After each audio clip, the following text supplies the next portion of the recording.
چاقد گلدار به سرت کردی؟ بله. مرسی که به حرفم گوش دادی. شما میکات نکرده بودیم پس امروز چه خبره؟ ببین امروز بله بگو نمونه. اون قضیه هم داستانش خیلی طولانیه. حالا برات تعریف میکنم. پس بریم یه میکاپ قشنگ بزنیم. بریم.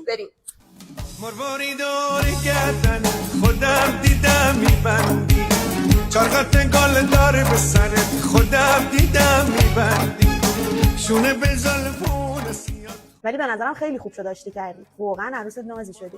آره واقعا خیلی خوشگل شدم. خودم هم ذوق دارم زودتر نوارزا بیاد من ببینم واکنش اون چیه. ای جون دلم چرا نگاه میکردی دوستکی، ای جون دلم چرا نگاه میکردی، مرواری دور گردن. چقدر خوشگل شدی عروس. ماشاءالله ماشاءالله. باش. بالو بزن. خیلی خوشگل شدی. خیلی باری ممنون. کلا باری. شما هم همینطور. چاقد گلدار به سرت کردی؟ بله. مرسی که به حرفم گوش دادی. آره به من گفته بود چاقد گلگلی سرت کن. خیلی قشنگه.